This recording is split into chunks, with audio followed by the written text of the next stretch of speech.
We've spoken about the image of Stoicism maybe being very much male orientated.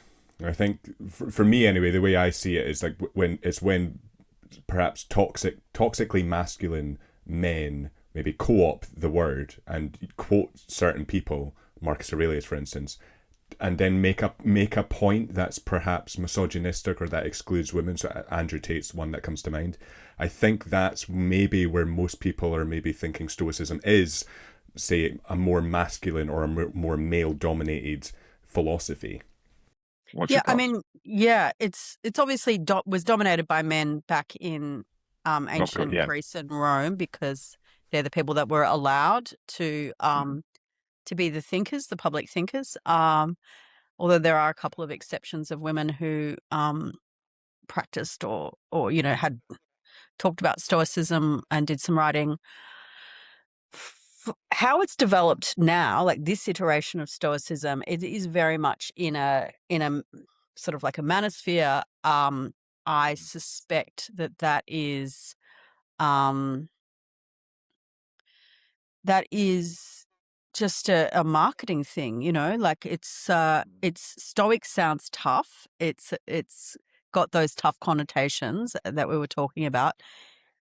If you're a man who's like a bit, you know, doesn't want to be seen reading a self-help book, you might go to the bookstore and get something by, say, Ryan Holiday, who's an excellent person, not in the manosphere at all, or one of those guys, and feel comfortable and safe with this book Mhm. because it's not a Brene Brown book. It's not, something that's about vulnerability. It's more socially acceptable philosophy. And so that I don't feel like that excludes women though. With Reasons Not to Worry, that came out a few years ago.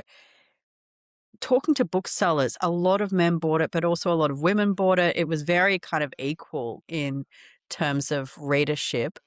And what I found when I was coming to Stoicism quite cold, I didn't really go into the manosphere at all. I did read an interesting book by Donna Zuckerberg and that's Mark Zuckerberg's sister, called Not All Dead White Men, which was trying to kind of wrestle or reconfigure the classics away from the manosphere. And I just thought that was a fascinating book, particularly considering her family, like who her brother is. And I found when I was looking though at the actual kind of primary texts like Marcus Aurelius, Epictetus, Seneca, there was nothing really specifically masculine or feminine about them. Like they were extremely neutral. Marcus Aurelius's sort of um, teachings on anger and how to be a good man are very, they'd be called now beta or whatever, but I think they're very, um, they're very beautiful and they're not about using aggression and they're not about using force or humiliating anyone. It's almost Jesus-like Mhm. in some respects.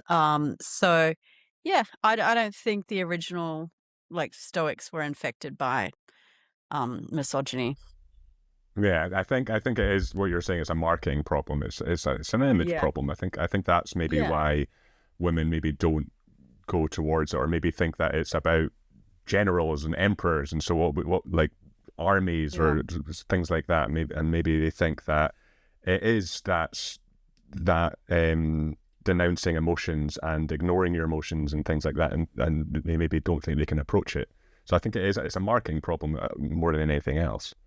Yeah. It's interesting though, like the Let Them book, which is a huge, I haven't Yeah. actually read it, but it's huge. But Mhm. that's essentially a Stoic teaching. Yeah. It's you can't control someone else, so let them. And I don't know if Mel Robbins has read any Stoicism, but it's a very Stoic kind of Yeah. principle, and that book's huge with women. Mhm.